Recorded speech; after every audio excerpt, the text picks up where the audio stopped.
Hey, everybody, welcome to the Jim Masters Show live entertainment lifestyle variety talk show series. I'm your host, Jim Masters. And in just a moment, we have a music legend, a music icon who's going to be gracing us with her presence.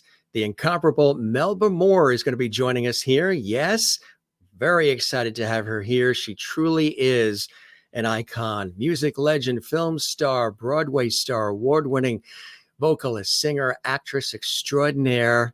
And we are very excited to have her coming up in just a moment.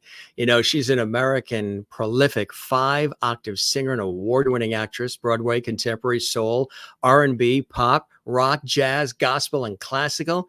She was destined to be a star, and it could have been her Grammy-nominated cover of the Aretha Franklin classic Lean on Me, or maybe her Tony award-winning performance in the incredible Purlie that solidified her place in America's hearts. And when she became the first African-American woman to perform the role in Les Misérables, well, that really did it too. But there's so much more to her story, gang. She says music is what God allows her to do. Born into a musical family, really tremendous. Music was her centerpiece in her family. Her parents, musicians, so were many of her aunts and uncles. Melba's father, the legendary big band leader, Teddy Hill. Her mother, Bonnie Davis, had a #1 hit on the R&B charts with the song Don't Stop Now. A graduate of the famed Arts High in Newark, New Jersey, Melba, at the encouragement of her parents, went on to pursue music education at Montclair State University. But her inner voice told her she had to see if she had the chops to make it as a performer. And boy, aren't we glad that she did? She also landed the role, you know, in the cult classic Hair on Broadway in 1969. I'm sure you guys remember that as well.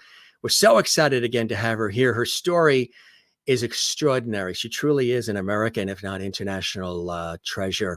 It was in Hair that Melba became the first African-American woman to replace a white actress who actually happened to be the acclaimed Diane Keaton in the lead role on Broadway. And just about a year later, she starred in Purlie, which earned her that Tony Award for Best Supporting Actress in a Musical for her portrayal in that fantastic performance. Melba was one of the first, again, to win a Tony Award as well. Really amazing. She was the first female pop R&B artist to do a non-operatic solo concert in New York City's Metropolitan Opera House as well, and at the Olympia in Paris.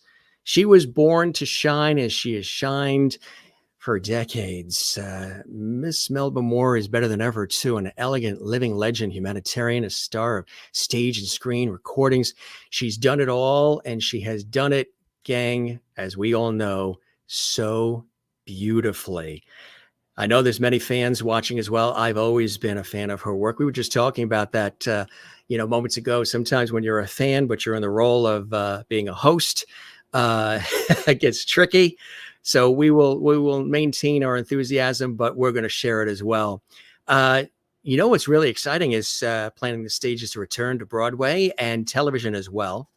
Grammy-nominated vocalist, film star, as I mentioned, and also there's something else that's really exciting that is actually coming up. She's going to be receiving a Lifetime Achievement Award that President Joseph Biden is going to be gracing her with. This is her new album, Imagine. And also, in addition to that, gang, she's going to be receiving her star on the Hollywood Walk of Fame. We're talking about a legend. You know who we're talking about? That's right. Miss Melba Moore is joining us here on the Jim Masters Show, coming up right now.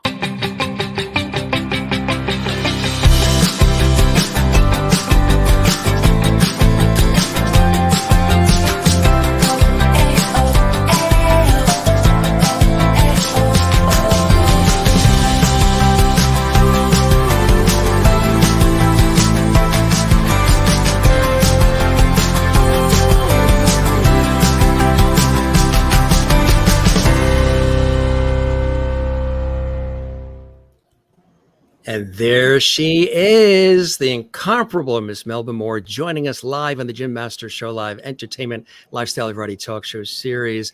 Melba, welcome to the show. It's an honor and a sincere pleasure to have you with us. Thank you so very much. What an intro. What else is there to say? Bye. Joking. Thank you. Thank you for that introduction. Thank you for having me. The pleasure is all mine. We were having such a wonderful conversation, comparing notes, both being in the public eye in this crazy industry and all the people that we seem to know mutually as well. You know, this has been and continues to be a beautiful and extraordinary ride for you, Ms. Moore. You have touched the lives and hearts and souls of millions of people, not just here in North America, but around the world, with your fabulous wit, your fabulous talent, your effervescence, your incredible vocal prowess, your resilience, your stamina, and your passion for life. You've been through the ups, the downs. You're going to blow my head up in a second. I was going to say, then I'm doing my job because it comes from the heart. You really are absolutely a wonderful success story on many different levels, because you've been through so much and you always come out the other side in a way that inspires people beautifully. And I know a lot of that is because of a faith base that you have, right? Absolutely. Yeah. That's really, really important. But let's step back little bit in time, Melba, to those early years growing up. Musical family, wonderful inspiration and influences within the household. Tell us about that and how that sort of planted the seeds for you to want to pursue the arts and pursue music in the spectacular way that you have done and continue to do. I think the thing that really inspires me to keep it up is that wasn't the beginning. My first family was in New York City. That family you're talking about now was in Newark, New Jersey, after my mother married my then stepfather. But before that, she was a single parent. And so it's in my DNA, the music, because my natural father was Teddy Hill, big band leader. But he didn't have anything to do with me. So I'm talking about a broken family, your first community that you participate in that actually helps shape you. My grandmother had strokes and couldn't speak. And my mother was away all the time trying to, take care of myself and her. So I was really raised by a nanny, and she was orphaned, illiterate, and a domestic. So the family was very loosely structured and very broken when it started. So my point is this: when my mother married my stepfather, and I then now, because he had a son and a daughter, now I had a sister and a brother. I had siblings. That's real important to your shaping, people that you're around first and in your personal space. His mother was still living, so my grandmother was moved over there with us too. Anyway, I had two grandmothers. Okay, so I had two grandmothers. I had cousins, aunts. I had a family. That's the first thing that I would say influenced me so much. I can't tell the whole story because now I'm getting older, and so there's so much to tell. There's not enough time to tell it all. But my stepfather made my brother and myself and my stepsister take piano lessons. So now you're introduced intimately with an instrument. Yes. And so now you're sitting there, you're immersed in it personally. Plus, mother and daddy are performers. You got this. Okay, my mother is beautiful.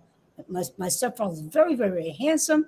And what they look like, they're the packaging. So you get this sense of, I don't know what you call it. I'll call it glamour, but what the outside looks like. We're the packaging.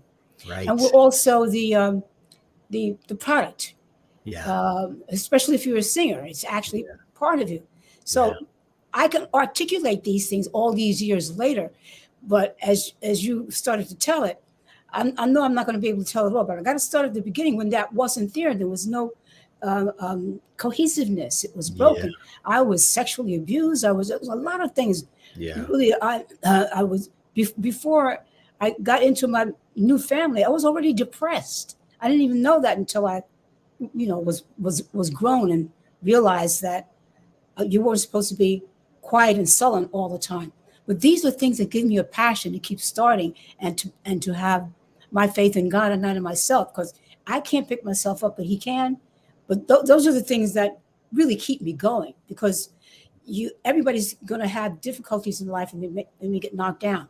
Yeah. Sometimes if the Lord has allowed you to overcome with, a new family and different people coming into your life, to have that incredible influence. So you say, oh my God, I look at my stepfather.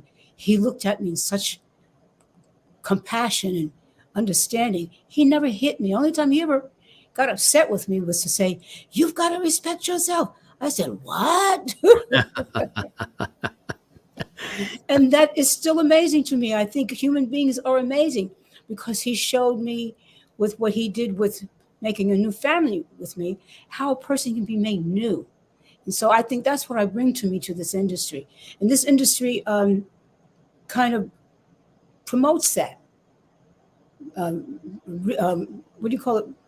Restructuring yourself, reinventing. Yes. That's what we call it. Reinventing, right, exactly. Yeah. Constantly reinventing. Yeah. Absolutely. We all have those opportunities that come, and and thank you for sharing that, the early part there.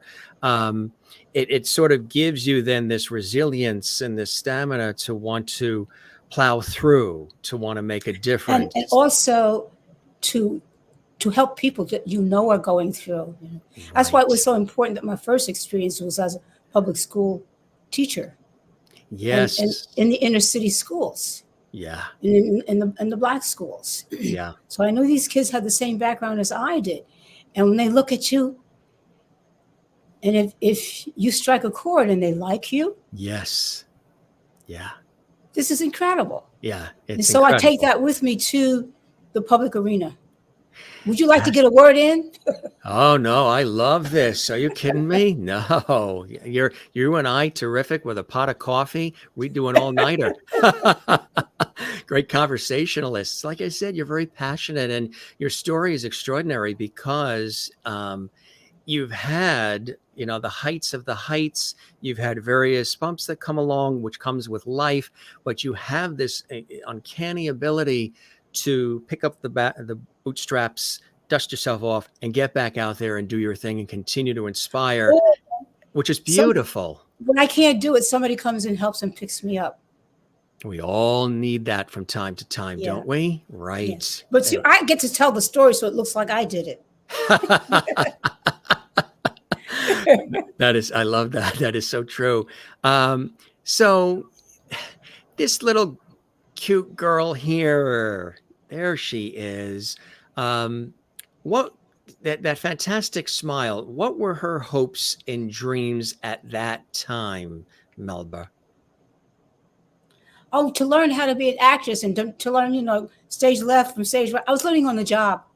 Were you? Yeah. One of the girls in the tribe or the chorus of the Broadway musical Hair, when I was still in there, reminded me that I didn't get that in a normal way. While I was on Broadway, I should start making the rounds and maybe learn how to audition. Yes. So she told me about auditions for Purlie and what I should do. So I was trying to learn how to audition for it, but I got the role. Yes. So then it was my challenge to learn how to stay in character, because the character was a Southern girl. Yes. I was from New York City. Yes, there you go. But I had an incredible director in Philip Rose. And Phil Rose was very, very important to Black people on Broadway. He brought Sidney Poitier to the theater in Raisin in the Sun. He brought Ossie Davis and Ruby Dee in the comedy that did without music, Purlie Victorious. Victorious. So I feel like I went in the shoes of Ruby Dee. Yes. What beautiful shoes as well. Absolutely. What would you consider early on in those early years one of those bigger breaks? What would be, if you look back, if you say, gee, Jim, if that hadn't happened, or that person didn't come into my life, or that, I know Valerie Simpson, very instrumental and very influential and kind. Right. Tell us about how that relationship was very important to you as well. Well, my father was taking me around to different agents and just various people trying to help me get into the industry, because I told him that I loved teaching and I was good at it, but it was his dream for me. It wasn't mine. And he and Mother were having such a good time. I'd like to have a good time too. Could he try to help me get into the industry? And he was just taking me to various meetings and whatever. And one of the first people I met was Valerie Simpson in somebody's office. I think it was in the Brill building or some office building like that. That was just full of agents and people doing all kinds of business. The Brill building was one of the many famous Major landmark place. buildings on Broadway in New York. And as we were waiting for our meetings to take place, we said hello to each other and exchanged numbers. And I let her know that, I could read music. I'd love to get work with in the studio and jingle field that she was in, that she invited me to. She was doing that. And that's how that got me into the industry as a performer, not as a lead performer, but as a backup singer in studios and starting to learn how to do jingles and that kind of thing. But one of the recording sessions was for Galt McDermott, and he was a music composer and director for the Broadway musical Hair. So see, these are connectors. It's like almost like dominoes. Thank God they didn't fall down. Right. They all stood up. But so they invited Jim Rado and Jerry Ragney, who were the stars of Hair, but also they wrote the book. Yeah. And I guess they probably co-produced the show too. But they invited everybody on the recording session to come and sing for the director and the producer of Hair. And they said they would find a place for us because they were still casting for very strong singers. They were looking for, and as Jim Rado said to me, he said I had an interesting personality. Wow. Plus, apparently, they did it by astrological signs. Yes. Right. So I was the right zodiac sign. That's how I got that. That's incredible, huh? Yeah. So I'm a and Libra. You were saying that was you were saying that was how I got into Hair. Yes. But, right. They kept, the leading lady kept leaving and going to do something else. It wasn't just Diane Keaton, but there's no point in me telling you who the others were because you don't know who they are.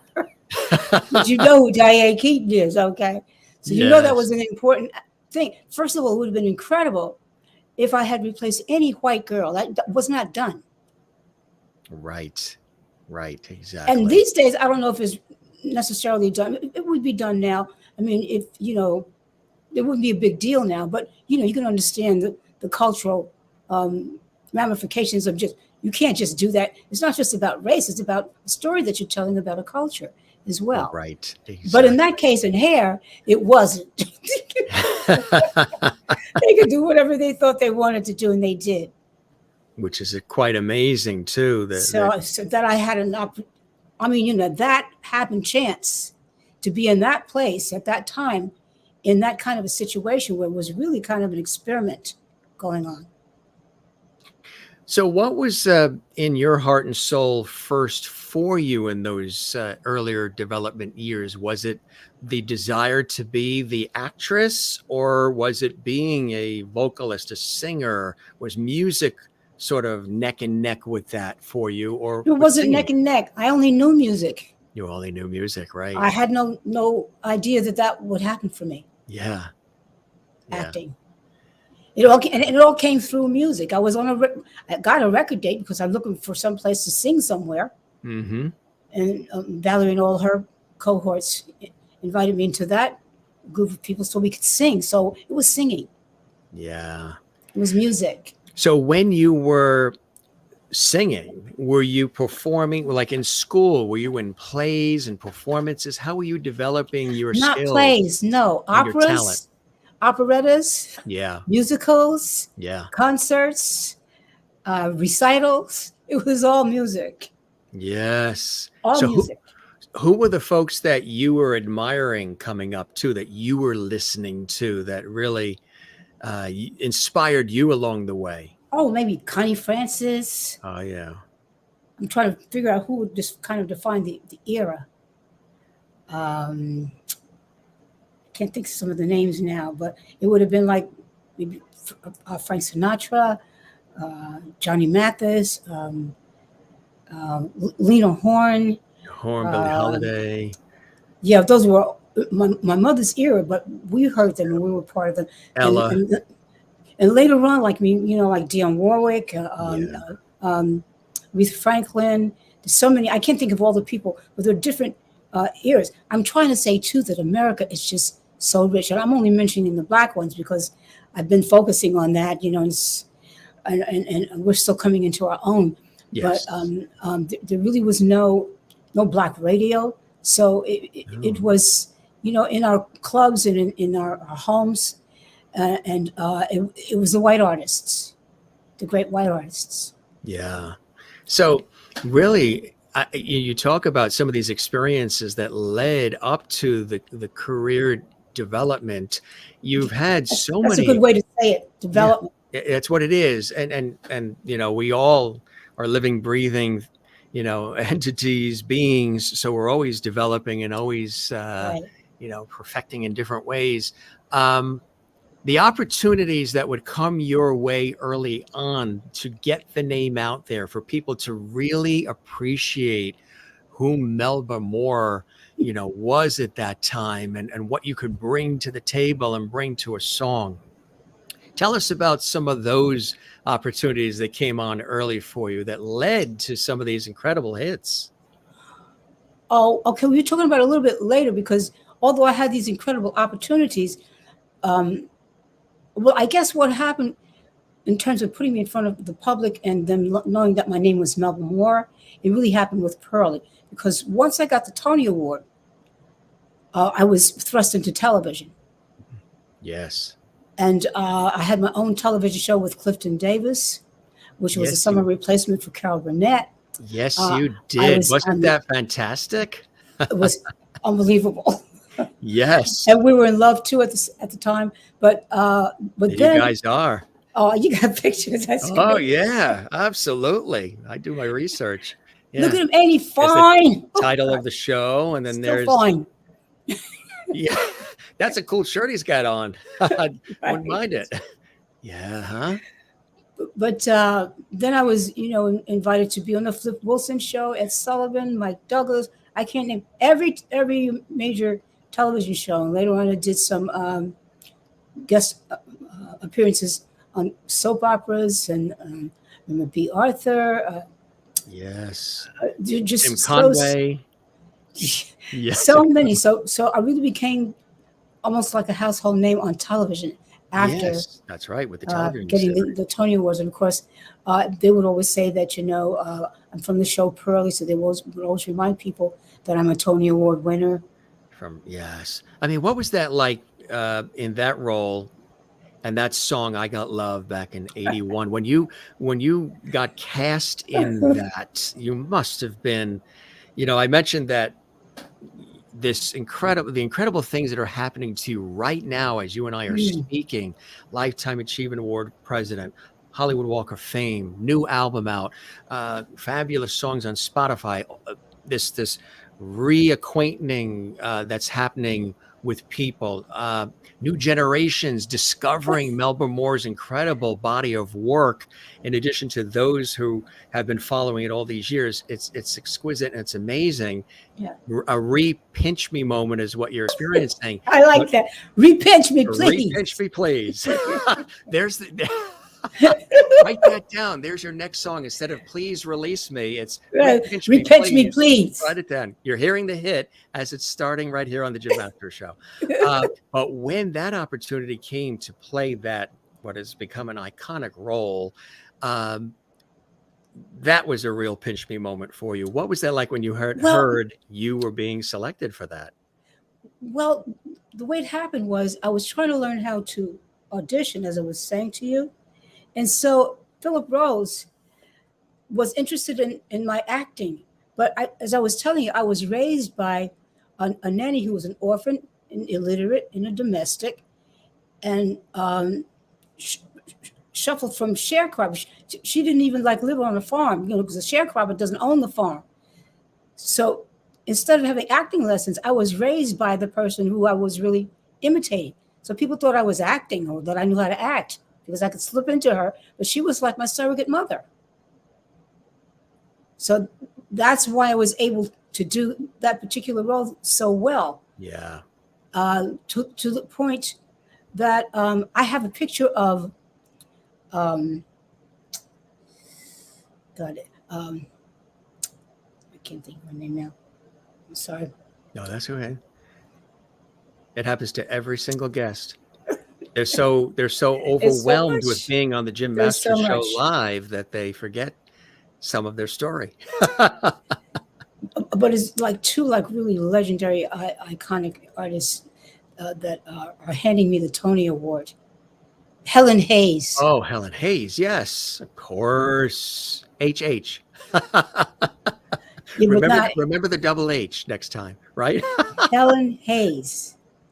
I mean, of course, I'm having a little bit of a difficulty because you don't hear that name mentioned anymore. You don't anymore, no. And you hear the word icon, but these are real.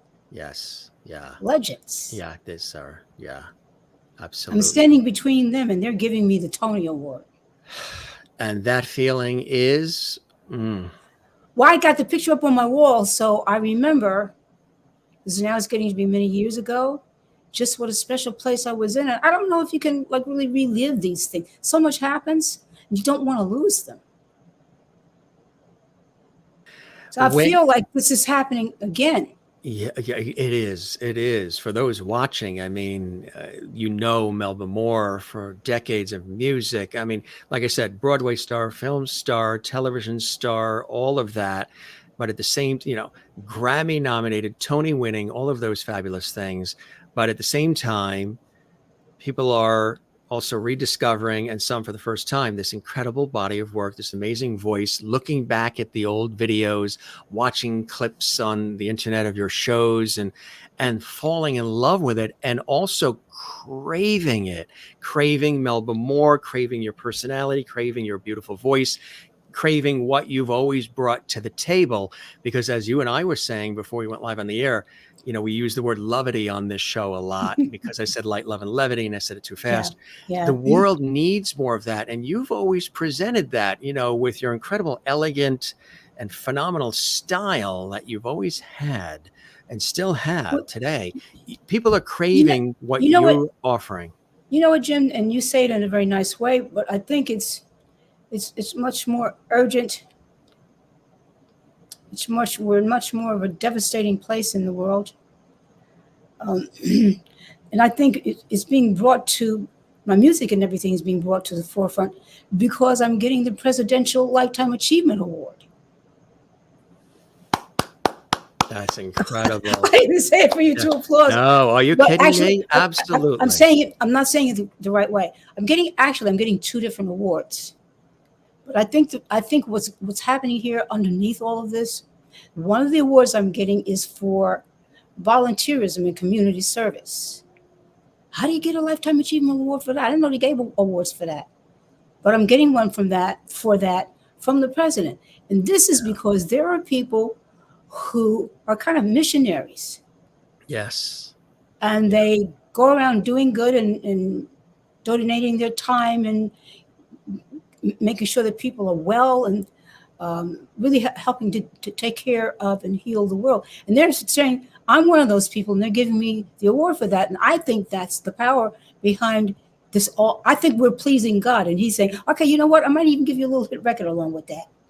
Yes. And that is something that I really want to pause and stress is with all the glamour and all the glitz and all that comes along with it, New York, Hollywood, Broadway, film, television, all of these things that have come, you've always maintained this inner wisdom, this inner strength, and this phenomenal love of God and family and the things that are those simple things that truly matter most. With all the glow and the lights and the glamour and the strobe lights and all the things that have come your way, underneath and within, you have this inner beauty that blossoms through your music, through your acting, through your performance.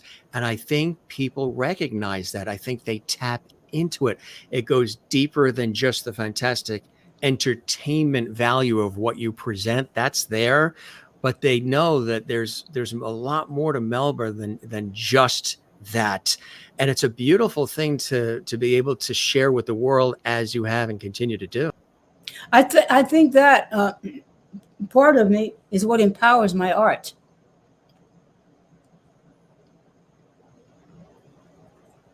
You know, it I think it has, allows me yeah, to yeah, tap into a little bit of the power from depth. heaven to help me to express how desperately we have to be.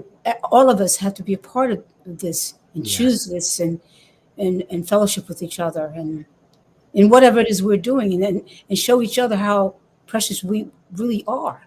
And that, yes. well, I like to say, weaponize it. We were saying, right? I was saying levity, and you say I've been weaponizing levity for years, Jim. Absolutely. I mean, so Ronnie, because it's so Ronnie's very. here, and look what he says. He says, you've I'm opened sorry. so many doors for people of Oh, color and in general, in theater, music, and beyond. Thank thank you, you, Queen Melba. That's thank you, beautiful to hear that, thank you, huh? thank you. Yeah. I was just going to say that it's just so important that we inspire and touch each other with how vital each one of us is to each other.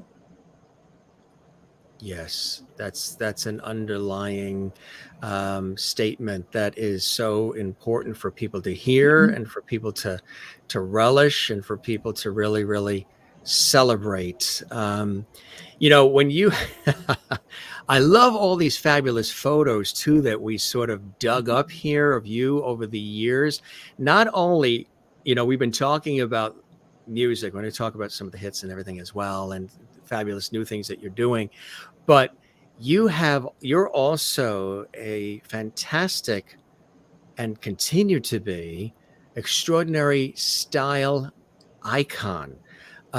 You've had this wonderful ability to, no matter what it is that you're presenting, there you are right there, enjoying life, enjoying the moment, sharing it with the world through your art. You've just been able to fascinate people through not only the music, but also your incredible style. It's extraordinary. Thank you. Yeah, Thank you. it really, really is. I've got another photo here that I know is near and dear to your heart. You and Eartha Kitt. Tell us about this.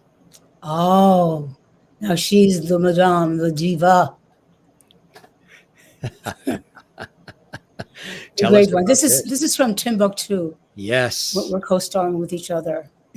Yes. And it was a beautiful musical about Timbuktu. Yeah. But it was a remake of another very popular Broadway musical as well. Yeah. But it was very opulent, very beautiful, and um,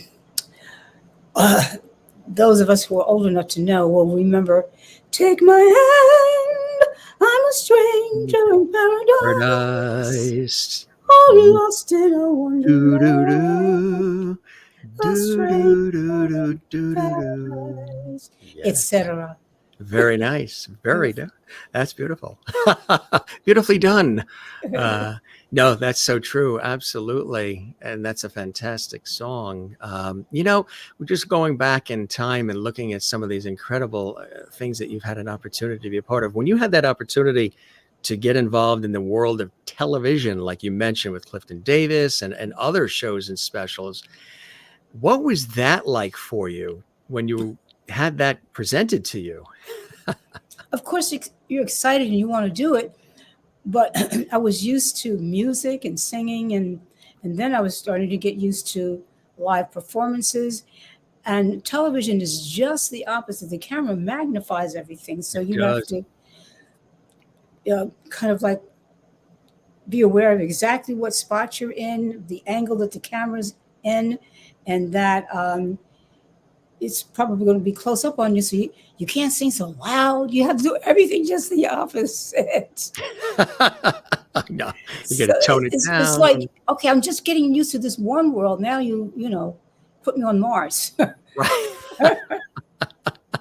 In addition to the series with Clifton Davis, who also had Melba, which Yeah. is fantastic as well. Tell us about this series. This was really great too. People are fondly remembering because they're commenting in our JMS Lovely chat. Yes, because I think it's on one of those channels that you can get it. Yeah, like the Decades or Yeah, MTV yeah. or yeah. Well, this is based on the character. Melba is a single parent, and she's deciding if she's going to go out and date again, what that's going to be like. And the white girl is my sister. So we have a blended family. Yes. And the young lady that's my mother, I can't remember her name now, but she raised us both.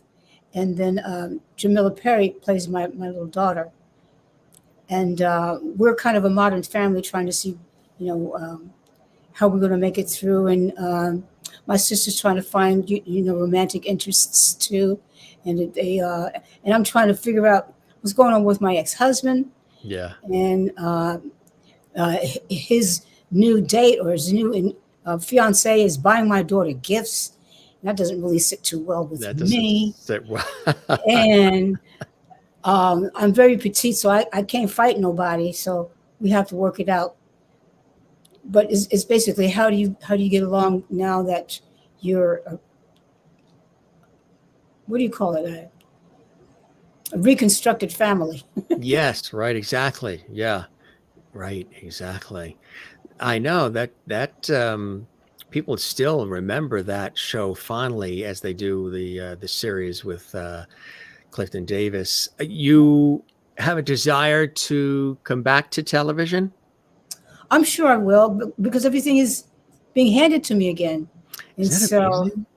yeah, so I would say no to nothing. I mean, I won't say no. I don't know if I said that right. I'll say yes to everything.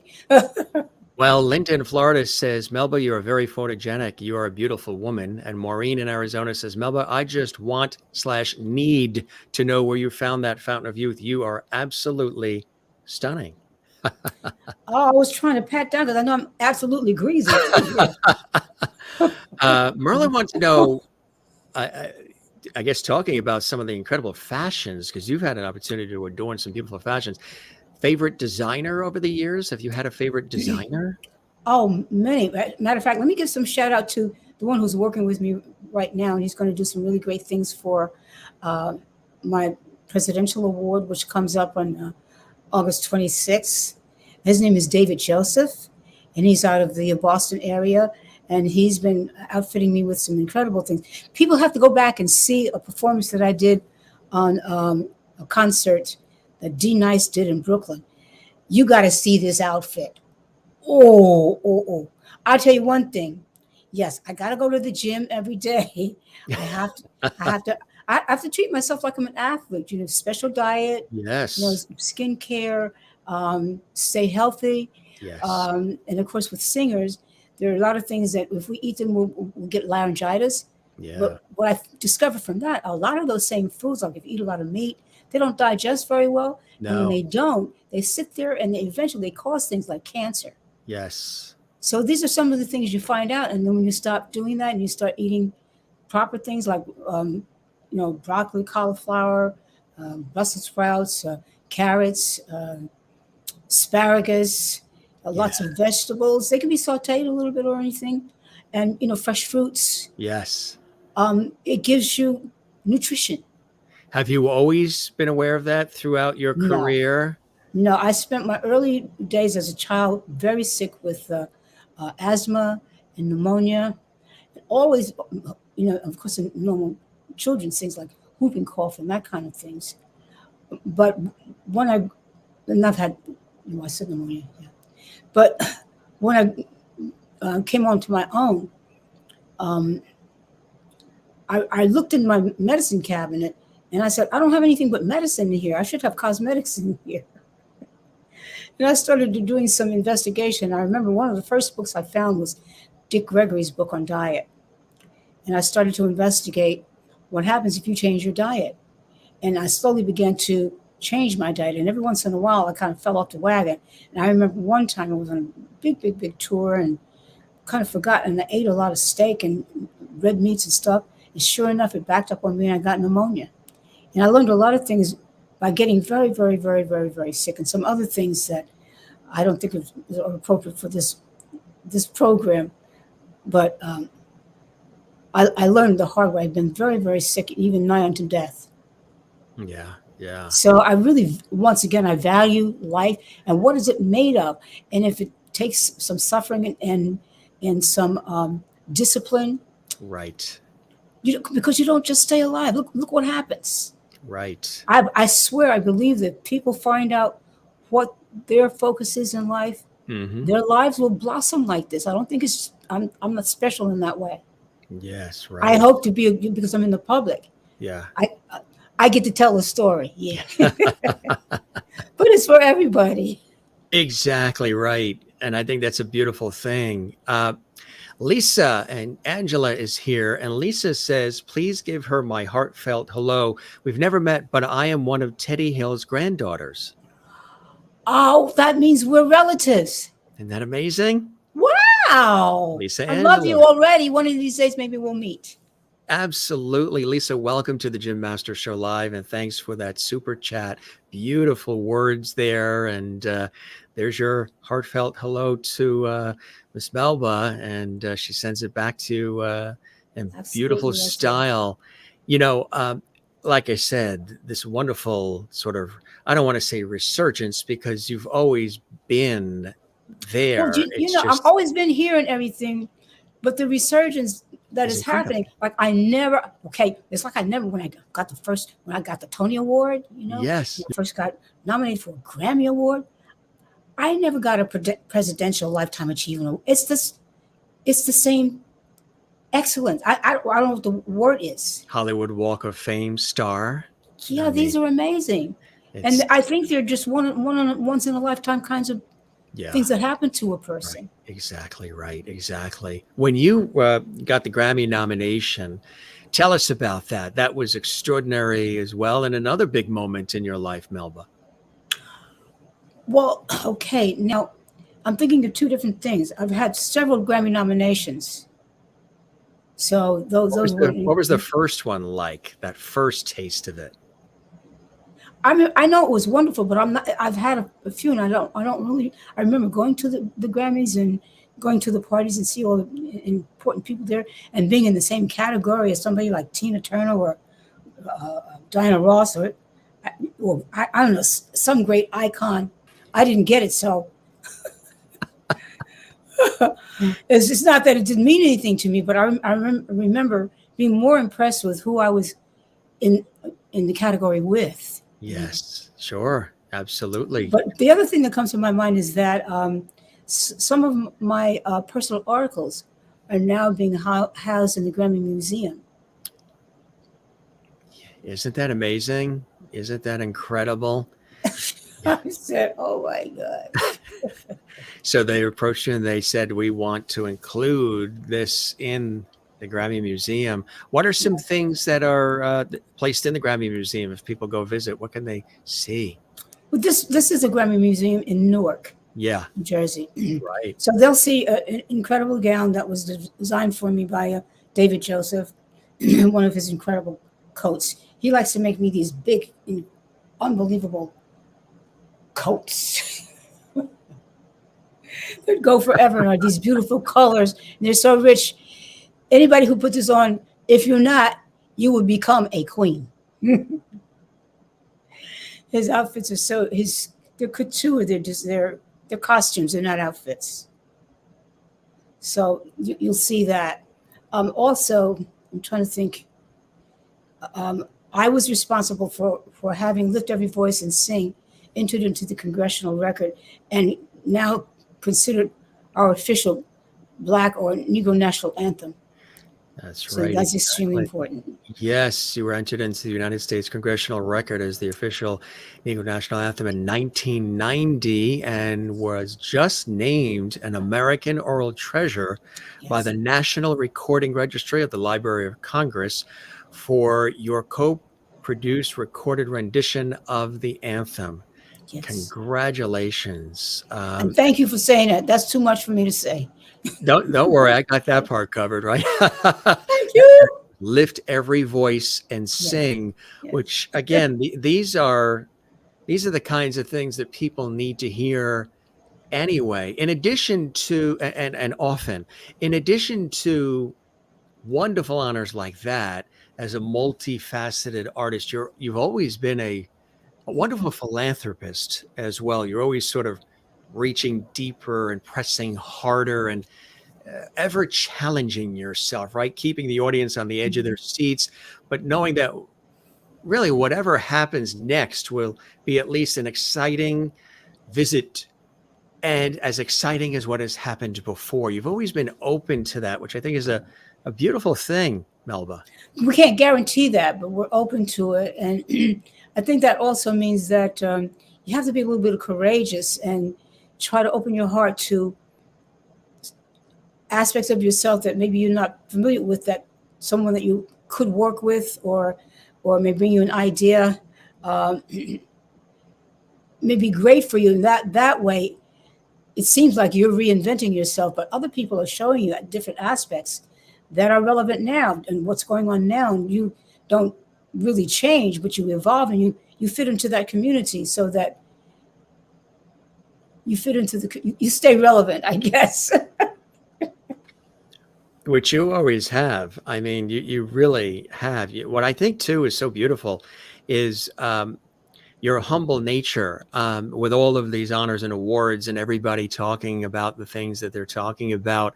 You have this beautiful way to remain grounded through it all, which I think is something very, very special and kind of unique for these industries. You know what I mean? Not everybody is exactly that humble, but you are. You always have been. I want to make mention too of some of the other accolades. You've scored a string of Billboard charted hits, 8 top R&B hits, including 2 #1 smash hits, 3 Grammy nominations, as we talked about, AMA nominations, rewards received, Tony, Ellis Island Award, which is another incredible one, Artist Guild Award, Trumpet Award of Excellence, NAACP, Spring Am Award, History Makers Tribute. And of course, in the 80s and 90s, you gifted us with that classic Lean on Me. Also, This Is It. You stepped into my life. Love's coming at you. Living for your love. Falling. And a little bit more. A #1 duet with Freddie Jackson. And with over 40 years in this industry, now probably 50, the singer and Broadway actress that you are, you continue to create.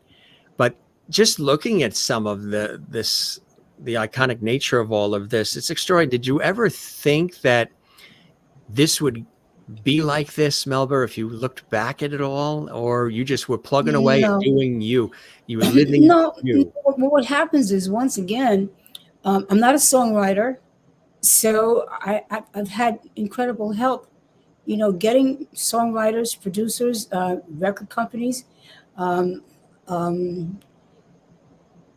It's a team of people that have done this with me and for me. Now, right now, that brings me to mind to mention my current album. I think it's an incredible album because it was brought to me by my daughter. Her name is Charlie Huggins, and her dad's name is Charles Huggins. That's why her name is Charlie. But of course, her name is Melba too. We have to compete for our daughter, and she's the co-executive producer with her uncle Bo Huggins, because her uncle and her dad have traditionally been the ones that went out and got the songwriters, the songs, the record deals for me. That's the other part of the team that when you put it together with me, that's my platform. It's my support. It's my help. It's they give me all the beautiful instruments and arrangements and promotional campaigns so that I can tell the story about the work that they did when you don't see them. That's what you see. You see the other talents there that are so incredible. I mean, otherwise, imagine this, Jim. If all of those songs that you mentioned were a cappella. Right, right. Did you know how much I did, right? Right. Exactly. I mean, a cappella away, right? I mean, No. And again, with the album covers, we had beautiful people in the record companies whose job it was to find the photographers to help get the outfits. Um, I have to say, this is spectacular. I'm just saying, so these I'm, these are I'm the host. I'm these are allowed. very very very very talented people in these areas. Yeah, I beautiful. just have to stay on my diet, but they have to do the rest. It's always good to surround yourself with people that also believe in you and believe Yeah, in what you have to say. yeah, One of the things about you, Melba Moore, that is another thing that I think people love about you is you have always and are true to form. You've never tried to, what a lot of people try to do and have tried to do over the years, and sometimes they do it more now than ever, is replicate other people. You have always had your own style, your own way, and no matter how you tweak it or morph it, it's still true to form to Melba. And through the music, through your acting, through all of it, the essence of who Melba Moore is, Mhm. and staying true to yourself and staying authentic, I think, is one of the things that makes you refreshing and why people gravitate to you and always have to the music and to just about anything you do. They're always clamoring for more of Melba as this sort of, like you say, rebirth that's happening. Yeah, There's a whole new generation of fans that are discovering the extraordinary work of talents who have, you know, when you were coming up the ranks, it was a totally different scenario. You, not that people don't work hard now, they work very hard now, but the opportunities and some of the ways that you had to really break through and break in and yeah, maintain it were yeah, not necessarily where you could have an iPhone and all of a sudden start just going live or no, whatever. You really no. had to plug away, and you are a survivor. And in And some cases, like for instance, when I first came out of, I think it was Purlie, and I started really to get the help that I needed to develop my recording career, there weren't any black female actresses that had strong recording careers, so we couldn't find a manager to help me get really involved with recordings because they basically said, well, she's Broadway, she's not going to make it in recordings. I started in recordings. I had already did that. So what we did was we had to figure out how to become our own managers because no one else would do it.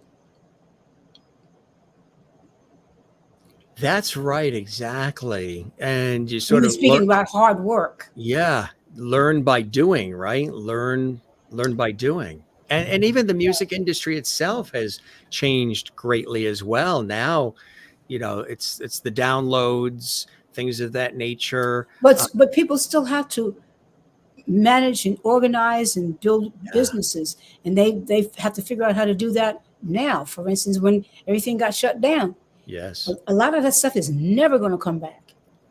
No, no, it isn't. You're right. Exactly. So you Yeah. have to figure something else out. I think that's kind of indigenous in how God does things. He says, I'm doing a new thing. See, you can't do that no more. It's not there.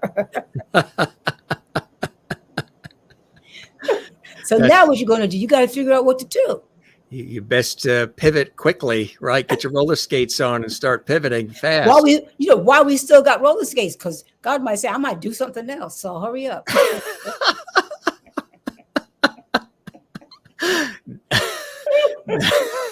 I mean, we really do know it really is up to him.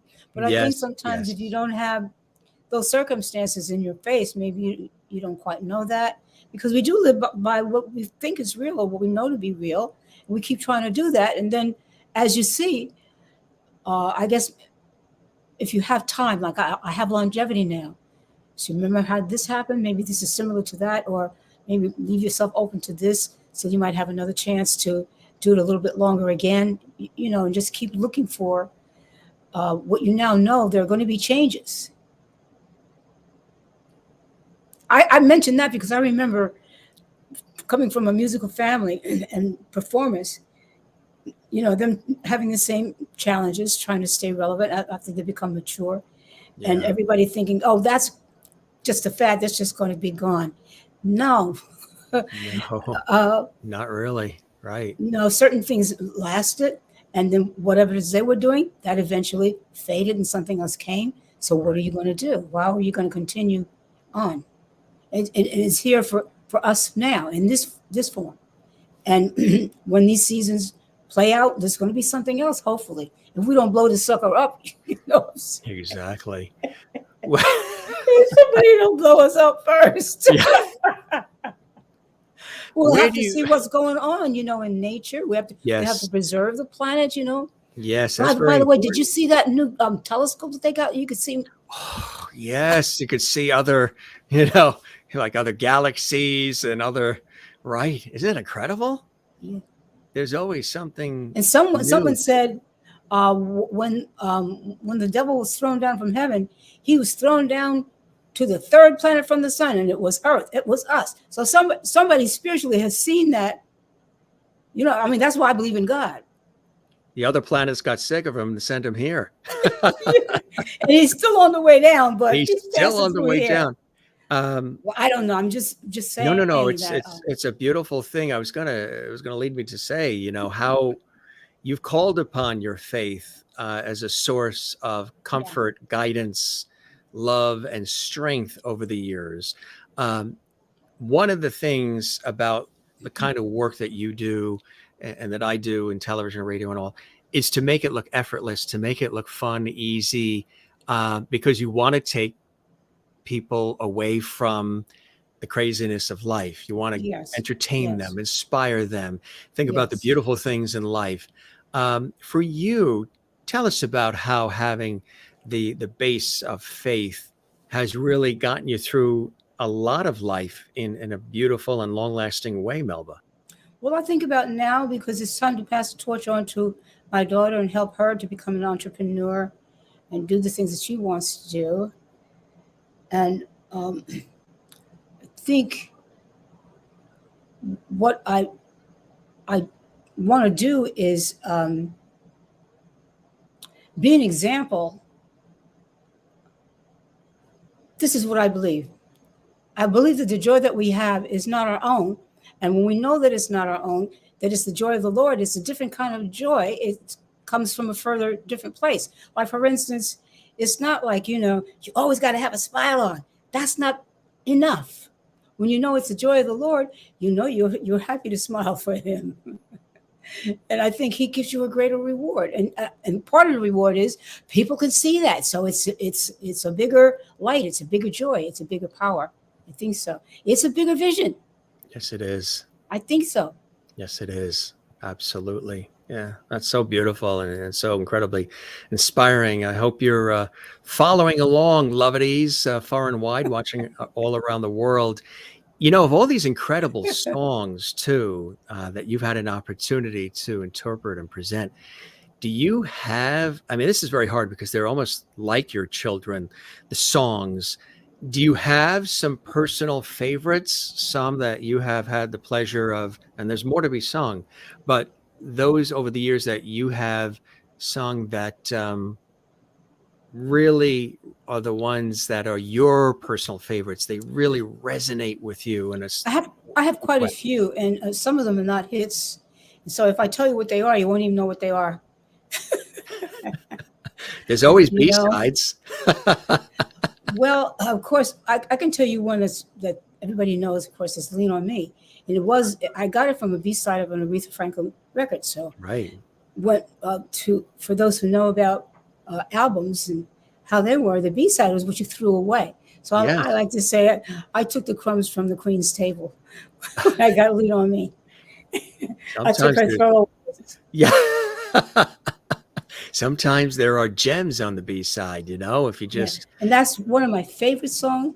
And I love my performance of it because what I did was take the lyric, take my inspiration from Miss Aretha Franklin, and it helped me to develop what is now becoming part of my one of the recognizable things that Melba Moore does in her songs, like the long high notes and the way I express my passion about something in a song began with that song. So that's one of my favorites. And of course, because I was so in love with Miss Franklin, of course, I couldn't sing like her, but it inspired me to keep trying to sing it until something else developed that's become me.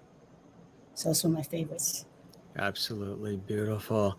You know, also too, you had an opportunity to be a part of another extraordinary, legendary Broadway production, Les Misérables. Tell us about. Yes, I love that. Don't you just love that reaction, everybody?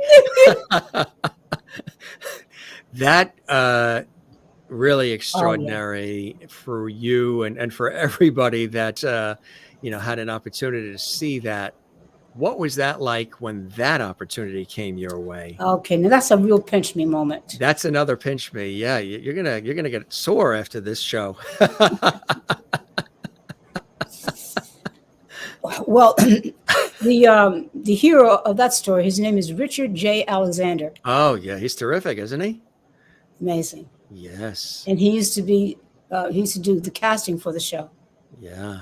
He worked with Barbara Streisand for years, and yeah, he did a lot, and he's just amazing. So, but he lives in a place called Hollywood, Florida. Yeah. And I was trying to do because everything had fallen apart. I was trying to write a play for myself so I could have some work. Yeah.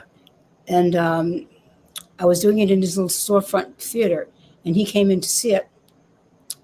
And he saw me do some classical music because I was just including. I was trying to see what I would do.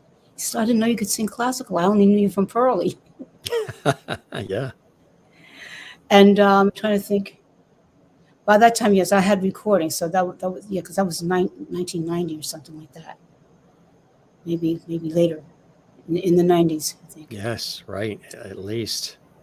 And so he said, I want you to do the role of Fantine in Les Misérables. I had seen the show many, many, many times.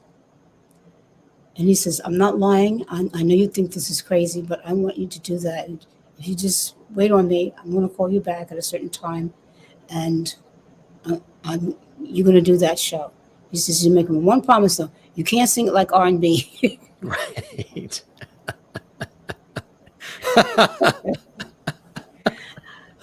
I said, okay, Richard. Yeah. It's all about being flexible, right? And adjusting and well, no, I mean, classical music really was my natural voice. Yeah, that's right. It's all about being very blessed for somebody to run into you like that and say, listen, would you like to do this? I can put you here. Yes. And I'm not lying, I'm telling you the truth. Exactly. And yes. he really did do it. And you see me as Fantine up there in your picture. That incredible. That was amazing. That was amazing to do that role. First of all, the play, the story was amazing, but also we had to be very careful with the set. You could get killed by the sets. Yes, they were so massive and so electric, and you really had to be militaristic about getting it. I remember one time I got caught tied up in the bedclothes. I was doing that. I forget the song, but yeah. She's dying and she's falling out of the bed. I couldn't get out of the bed. I got stuck. You got stuck. I'm laughing now, but it was not funny. No, that's. So I'm just saying the show is just an incredible show, mechanically and sets wise, and it's just amazing. It ran for I don't know how many years. They make it. It'll probably still come back. It's a classic. Yes, absolutely. And you became the first African-American woman to perform that role in that coveted production, which is... And I don't think Richard was thinking about that. Not at all. No. He just saw the raw talent. They do it consciously now to try to be creative about the casting, but I don't think he was thinking about that. He saw something special and absolutely wanted to make sure that you were a part of it.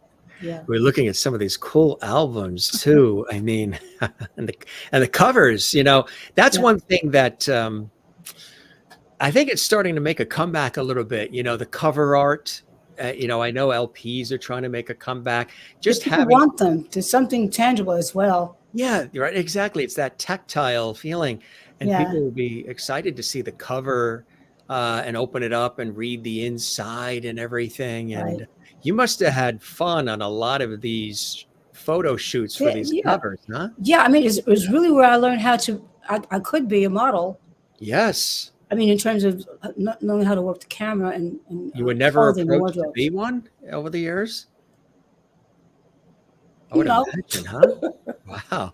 but I tell you what I do. I do work with a lot of new um, wardrobe or clothing designers Yes. and do their fashion shows and do fashion week and Oh, you whatever. do? So, because we trade talents. I'll Yes. wear their clothing. I'll be their muse, and they'll make things for me.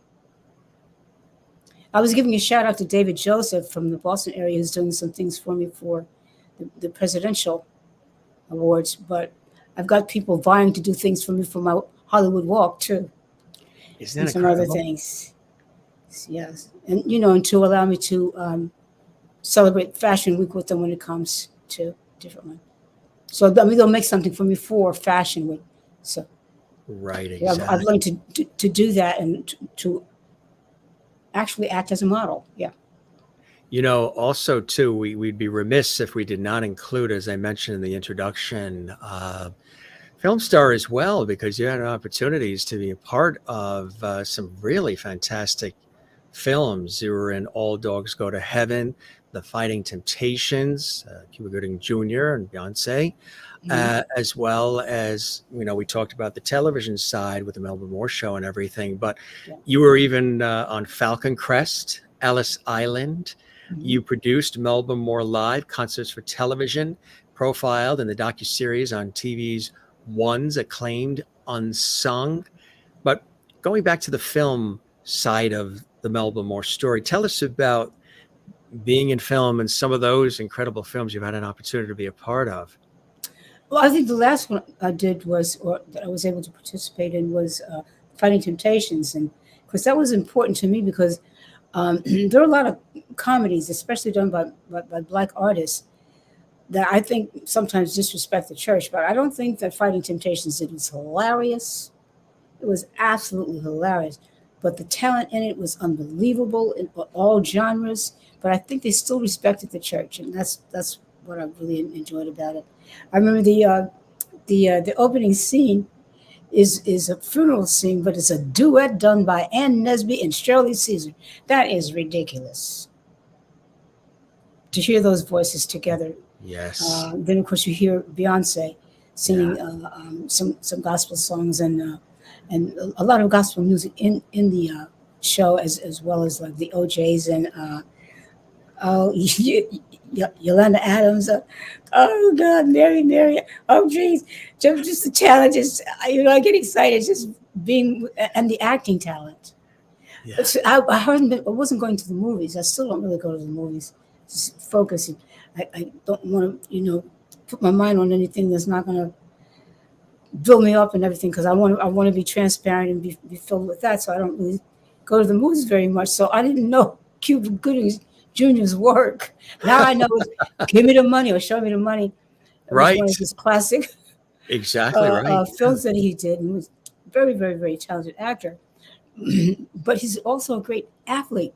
And he Yes, it played the is. choir director, and we were doing the choir scene, which was comedic and everything. He's Todd, he's direct. I said, well, he can't direct, but let me see. But then he stood flat footed and did a back over flip. I said,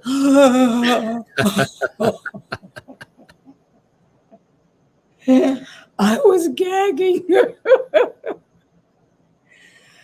And of course, I don't know, just there was just other talent in there that's just so.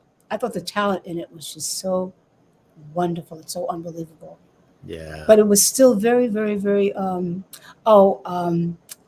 I know one of the reasons why too is the person who directed it. And I can't remember his name now, but he directed My Cousin Vinny. Oh yeah. Right. So he's a genius at Yes. comedy. Hmm. And my eyes are getting big because I hadn't worked in that field so much to know to see what these people do and how they do it. And I say, oh my God. Yes. Yeah. He had the organist play something, and he said, no, play it this way. And every time he played it the way he told him to, I laughed. Yeah. I was, oh my God, what a genius. I mean, gift that is how it is. When you're watching a movie and stuff and you don't know that, of course you take it for granted. You're just laughing. I said, I mean, so naturally, I watched my cousin Vinny over and over and over and over, like everybody else.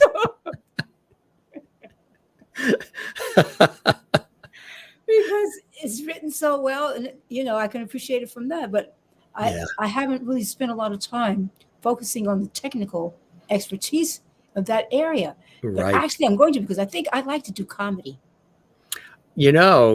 I would say yes. I would say absolutely yes. Yes. Yes.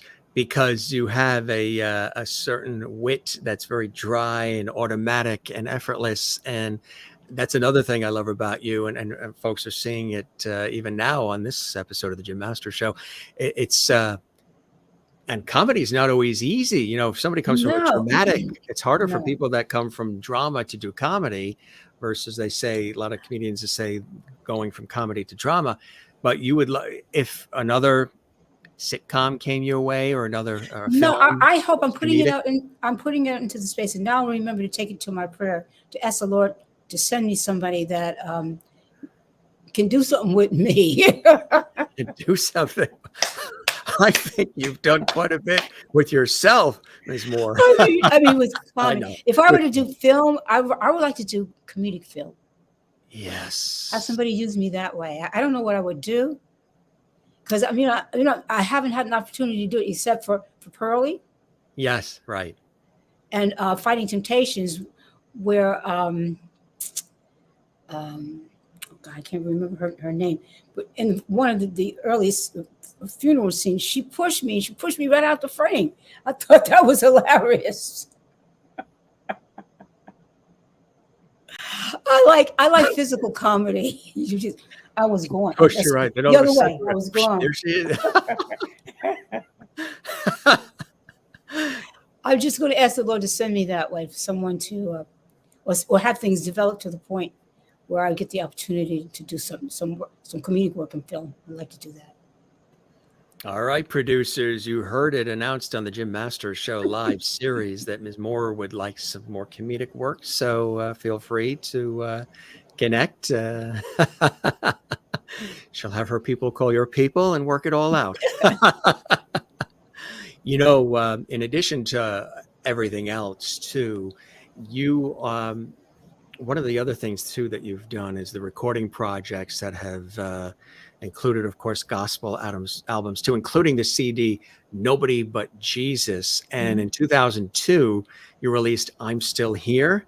And in 2010, you released The Gift of Love, which is a duet album of classic songs and unforgettable originals. Tell us about that as well. Well, the last one you mentioned was a duet project with Phil Perry. Yeah. Incredible artist. Yes. So we did a lot of songs, and one of the songs I did that I didn't think I would do very well, but it's become a favorite of people's, I believe, because these were all cover songs. Yeah. And usually I don't do that, but that was a cover project. I'm Still Here. That album and that song was written for me by the great Shirley Murdoch. Ah, wow. Yeah. And her husband, Dale DeGroat. And there's a song on there called Call Me. Yes. That she wrote for me, but she did it as a duet with me. Oh my goodness. And you hear her, she's doing the background voices. So the song is filled with that Shirley Murdoch feel and sound. And she's letting me hit my little high notes and hold them forever while she's just riffing all underneath me, It's marvelous. Yeah. Yes. Right. Exactly. So, I'm having an opportunity, or have had an opportunity now. I think I will again to do religions, a spiritual, just rattling out spiritual, not just inspirational. You call them inspirational sometimes when you don't quite know if they're, Jesus songs. Right. Outright. Right. but I hope to. I'll do more of that. I'll get a chance to do more of that. Doesn't it seem like not just what we've gone through collectively around the world and individually with all of the things that have gone on the last couple of years, we've had this incredible moment in our lives to stop, breathe, reflect through all of the things that have happened, which a lot has not been good, but some of the beautiful moments, the entrepreneurial moments, the roll up the sleeves and let's help one another moments. I keep saying that I hope we learn from all of this and we rise out of all of this more loving, kind, empathetic, caring, collaborative, less divisive, because I think the world, and I've said it multiple times on air and off, spins more smoothly on its axis when it's balanced and we are here working together and supporting and loving one another with more empathy. And I think what you're talking about, this direction that you've always had, that you're sort of emphasizing even more, this spirituality, the inspiration, is beautiful because the world really needs it about now. And what I'm convinced of now is it doesn't. I guess we're evolving too to understand that God owns everything, so it doesn't have to be religious music, but whatever. Well, not just have to be just music. So caught up in my own little bubble here, but whatever you're doing, it should be loving and it should be positive. Even if you're telling the story about something that's real, that's negative, the purpose should be to help people do better and be better. Exactly right. Exactly. Do you like to teach others and mentor others, those who are sort of coming up the ranks, those who want to go into these industries? Do you find yourself oftentimes doing that? I think that's what I've been doing, and that's what the volunteer community service award is. Because that's basically what I would do is like volunteer in food pantries or women's shelters, do free performances, and maybe in nursing homes. So that's what I'm doing. But I think that if I have the kind of success that I hope to have with everything that God has given me now, I'd like to take a promotion and move up the social ladder so that I would do more philanthropic work with whatever my abilities are. And and that would include consulting or counseling or being there for people, especially younger people, but for everybody who might want to share what it is I may have to offer. And of course, it's always a two-way street. If you give it the other person or the other side an opportunity to express themselves, you'll always get something too. So I like to move more into that purposefully. I just kind of do it, and I think that's great. And I'm getting, but I think as I get more ability and more promotion, and I don't have to keep cranking out records, I need to move up now in what I'm able to do. Like I'm going to be able to do that in delegating some of these executive duties to my daughter and other people that are experts in that area. Yes. And as I'm able to add to that team, I think I can take a promotion. Yeah. And get into some other areas of being the executive director of something. Well, that's the thing too. As much as you are an extraordinary entertainer and performer and a conduit of this beautiful energy, to be able to make people feel good about themselves through your and one of the most beautiful voices on the planet. When I say voices, I'm talking about, the vocal prowess, but also just the authenticity of who Melba Moore is. The fact that you are the entertainer, the performer, you also shift into this other chapter, this other realm that is exactly what you're talking about, these deep, meaningful projects and things that you want to do that are really legacy building. I mean, your legacy is intact. It's already intact. You should build on still it. Building, right. And let's see what it will be if you invite other people to participate in it on that level as well. Where do you think that comes from? And the reason why I say this is I've talked to a couple of folks who've come through here, and even in my professional work in television and radio, you've done so much for so long that some people would say, she's good. She could be in Miami with her feet in the sand and a banana colada swinging on a hammock saying, I've done my bit. I'm good. But you still want to be connected. You still want to perform. You still want to entertain. You still want to inspire. You still want to bring joy to people's lives. Where does that come from for you, Melba? You know, what I like to be kind of a female Bill Cosby.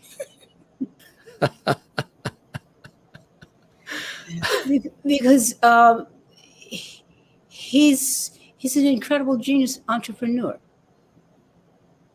And that kind of automatically means you go to the top of the financial structure. And that always is accompanied by philanthropy. Yes. Yes. Philanthropy is so extraordinarily.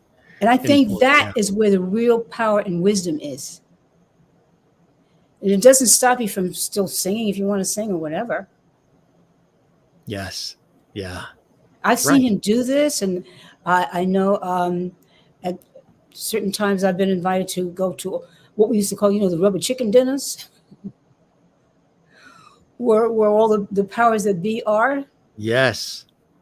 And I sat with them, and they would try to talk to me, but I didn't have anything to say because I didn't understand how it worked or what I was there for.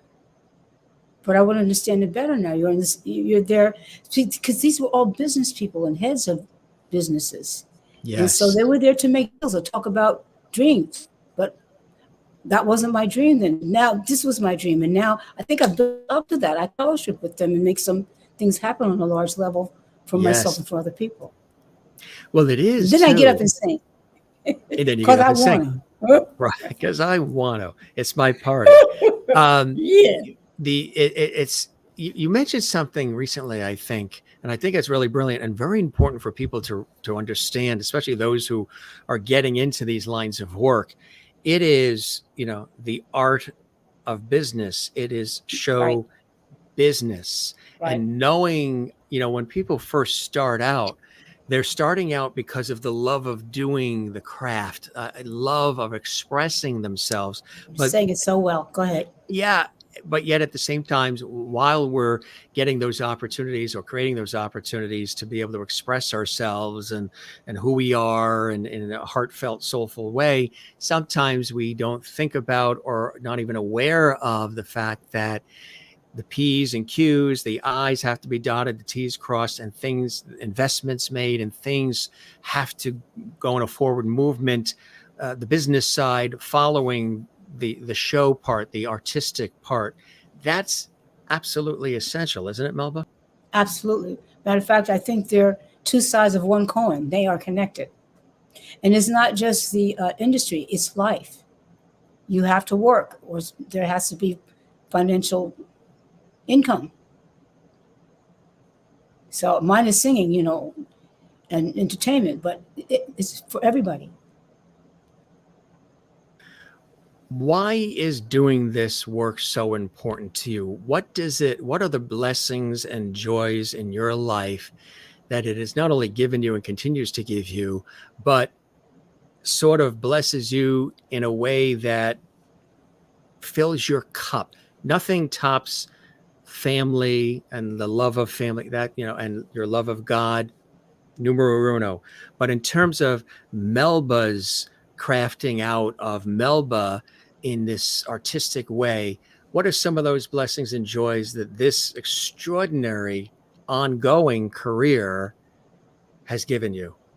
It gives me the knowledge that God wants this for everybody.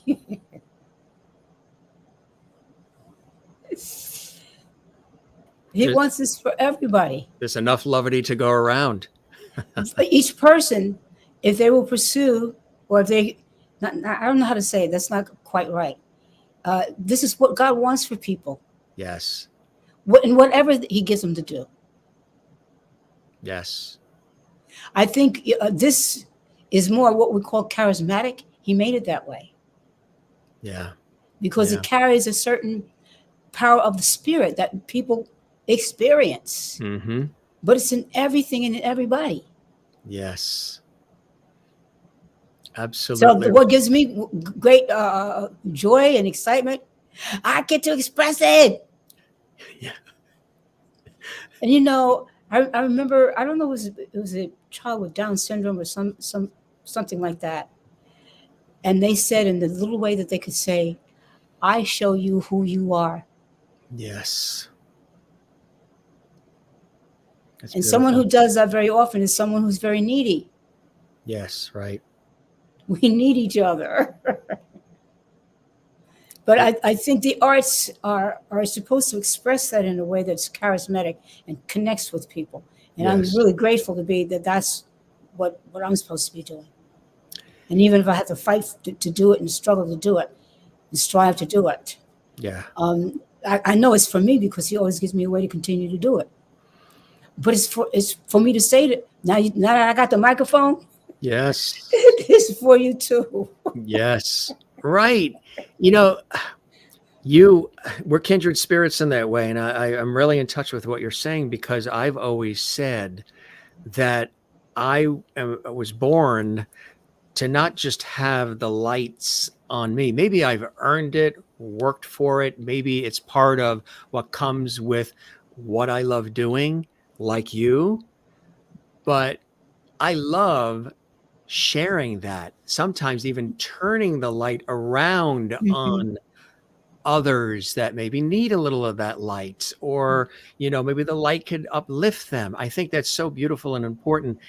Melba Moore, that's part of the Melba Moore story that cannot be left out here, is you've always been that way. And I think that's such a beautiful thing. And your daughter, talking about your daughter, she has seen that, and she experiences that, and how beautiful that is to have your daughter involved in this way that is so extraordinary and beautiful, huh? Absolutely. Yeah. Yeah. She's got your back and you got hers. When I finished doing Good Morning America, she said, "Go, Mama, go, Mama." Isn't that great? I bet she's In going to other call words, you right she after said, the show and do the same. I don't know. She said, "Ma, you didn't wear your combat boots today, did you?" I said, "No, baby, I didn't." Just to let everybody know, because Melba and I were talking before we went live on the air on the Jim Masters show, she has had she's hardly had, neither have I, she's hardly had any sleep, because she was excited and revved up because she was featured on Good Morning America on the ABC network here in America this Oh, morning. thank you. I didn't say that. And then, multiple other things throughout the day. She's here on the Jim Masters Show live, gracing us with her beautiful presence. So she's just, she's been going at it strong throughout the day. And so your daughter, I'm sure, is very proud, and you're proud of her. She was, yeah. Your family, you're talking about the family. I would imagine a lot of excitement and pride as they have had the opportunity to see your star rise over the years. That is a blessing when you get a chance to have the family sort of come along for the ride, and then you go back home and they're like, Melba, that was amazing. That's a beautiful thing for you, huh? It is. And I have these wonderful conversations with different members of my family in that way. And especially members that have been going through with me and there for me when I didn't have any people or physical support in these areas. I always had something or someone, but there was always something very, very needy and very important that they supplied. So they've seen me go through. I don't know what you call them, because I can't call them low points, because they're important in integrity and builders of your values and your stamina. And so they are so proud of me. Because there have been some situations, for instance, where one family member said, you're not supposed to forgive that person. They did that. I said, no, you have to let that go. And I think some of these things, I mean, I'm getting an award for that. What I So love is I'm right. I was just going to say, I love how tickled you are. Almost like it's joyous. It's almost like a little girl in a way. I get tickled. Yeah. Yeah, you get tickled by the fact that I'm getting an award. And you know what I think it is? What you do naturally. You're getting an award for what you do naturally. Yeah, but I think what it is, I'm sharing with you, like, the things that I really kind of, well, I'm showing it that I do by myself when I'm talking to the Lord and He's talking to me. Yes. And He'll say something like, I own you. I paid a price for you. And then I remember it was on the cross. Mm-hmm. And then I remember, yes, these are supernatural things. They're not natural. But you give me the opportunity to say that. Yes. And that's the way it is for everybody. Yeah. So I'm saying it so adamantly because it's not my platform or my place to preach to you, to tell you that. But you gave me the opportunity to say it, so. And you've said it beautifully. Speaking of this, people have asked about Christmas music from Melba Moore and the desire for that and maybe more of that. Is that something that's near and dear to your heart too? Well, I just haven't had time to do it. Yeah. No. So I hope I'll have time. Yeah.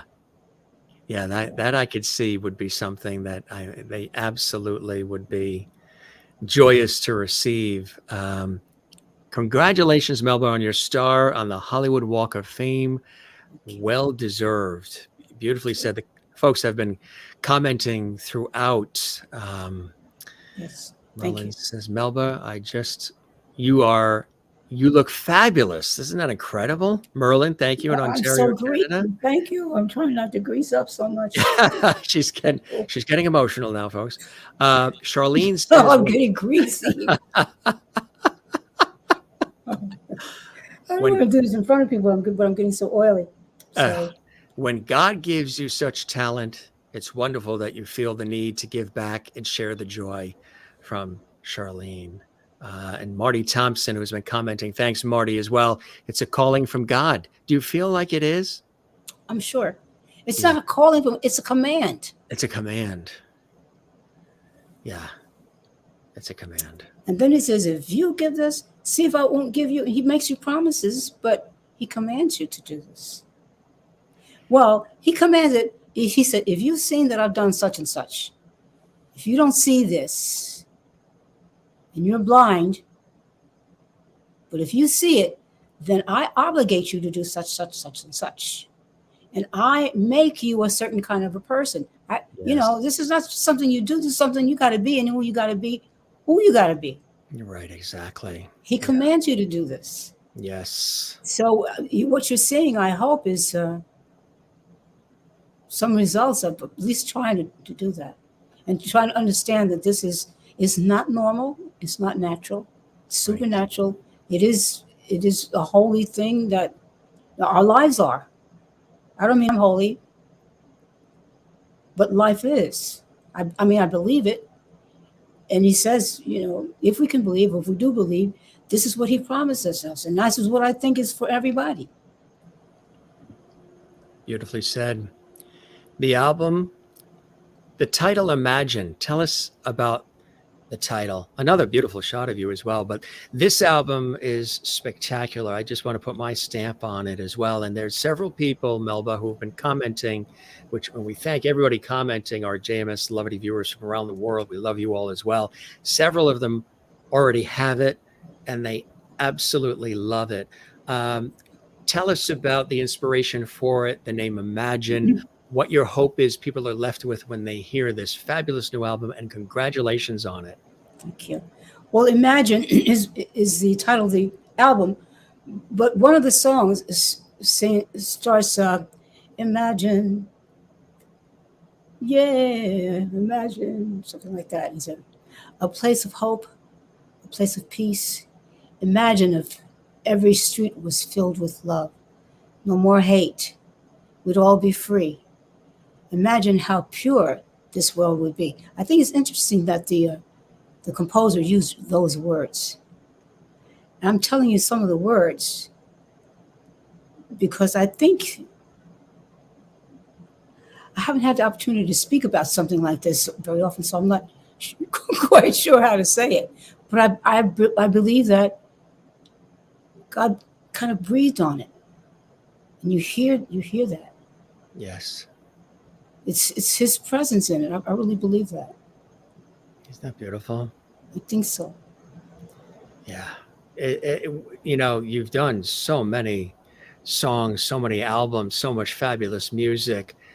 This particular project at this point in time in our world and in your life, where does this fall in that ranking for you of not just importance of albums, because you've done so many, but where does this has a real deep meaning for you, this one, doesn't it? I feel like, some people might say that I've been away if they haven't been in Marlene or whatever, but I really feel like it's a sense of the resurrection. Yes. We live in the era of, we call it 2023, the year of our Lord. That's just what this era is. I mean, these last 2,000 years, AD. Yes. That's where we are. That's the year before He gave us that. He rose up from the dead. Yes, right. And He really did. I know it ain't funny, and it tickles me, but it's not because it's funny. It's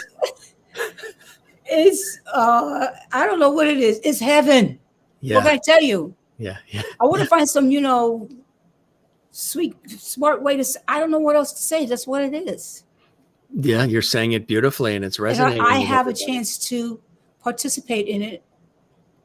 And why would an album like this happen at this part of my career? You're supposed to be losing your voice, right? Do you have but that's an not what idea? yes, because he didn't say. He said no. You're supposed to have more at the end. Right. But that's not normal. I said that's not natural. Natural, right. Natural. That's what I think it is. Yes, you're not done. You're not finished. You have much more to say, and you have a message that the world is very desirous of. I hope so. Yeah, that's my hope. It's a very cool and well-earned and a very special place that you're in right now, Melba Moore. You're really a very special place. And what I'm loving about it is you have a sense of that. You're with all of the years put in, you're at this place where you realize it, and you are nurturing it, and you're feeding it, and you're very cognizant of it, and very protective and caring of it. And I think that's very, very important. And that is well earned. And like you say, whatever this message is or this command is through your music, through your art, through the gifts that have been given you, your voice and everything else, this is the time and place. You have this body of work that stands by itself, and now you're an instrument that is being used in a way that is now level 2. You know what I mean? It's going even more. I mean, you gave us so much already, Melba, but now there's another thing happening. And he says, like, so old things have to pass away, but new miracles and blessings manifest in the risen God. And I think it's supernatural. I think it's for everyone to hear. And I think I'm saying that, but I still sound like I'm in the music world. But we're talking about wars. We're talking about children being killed. We're talking about, I'm not normally given the privilege to speak about these things, but the music does. Yes, right, exactly. Linda goes in Florida. I would love to hear Melba to sing, please. You can go to melbamore.com. Plenty of music there for you as well, and all the usual places, Spotify, and there's been some. What's really cool too is that there's been a song or two that have been noticed on Spotify and places like that have, again, there's a whole new grouping of people that are spotting it literally and loving it. How cool is that, huh? Spotting which the On Spotify, the music that's on Spotify, there's people that are discovering it and loving it. Are you talking about Imagine or just all of my music or All of your music? Oh, Yes. okay, Yeah, great. all the music everywhere. And of course, Imagine being the new Yes. piece. Do you see even more music coming down the pike? Well, this has so much in it. I want to see what this is going to do and just take my time with it because I like that. there could probably be several more singles to come out of this, which then can go into different areas and it kind of stretches out the life of the album before I try to put something else out. I like that. I like that. Amen, Melba. You're right. Marty Thompson in Nashville says, Melba, toast of the town. Absolutely. And Nikki says, this is a real treat and privilege to meet you here. I guess you have heard by now. You're a lovety now, too, on the Jim Masters Show. Thank you and bless your future. Thank you. Really. And another great performer, Gary Private, is giving hearts and thumbs up and the cross. He's got the Star of David in there. He's got everything in that mix. Thank you, Gary, for being with us as well. You know, you mentioned God, and there was somebody, a brilliant comedian and actor. You mentioned comedy too, and this sort of covers two bases. He usually shows up towards the latter part of our show, Melba. I put him on when we did a nostalgic episode 2 years ago of the series, and everybody fell in love with him and said, you got to put him on regularly. So he played God in the movies and Oh God, and known as a legendary comedian. Mr. George Burns is with us. Oh, yeah. There he is with a cigar. Well, where's Gracie? Right. Beautiful. He's got his cigar. He's got his red hanky. And he said, you knocked it out of the park. You were absolutely glowing today. And he thoroughly enjoyed the conversation and sends you his love from above. My aunt collected dolls. So when he turned, I think it was 99 or 100, she collected it. And then it got passed down to me. And he pops in towards the latter part of the show. So he played God. He was a comedian. Sort of full circle in this conversation. Yeah. Yep. He sent you his love, and he said you were absolutely amazing. I really hope that this conversation, and again, we don't even call these interviews, we call them conversations, met whatever expectations you had, Melba, and that you enjoyed the time with me as my absolutely. It's marvelous. I have with you. It's been like talking with my other self. I enjoy that. Yes. Do the DNA. We might be cousins.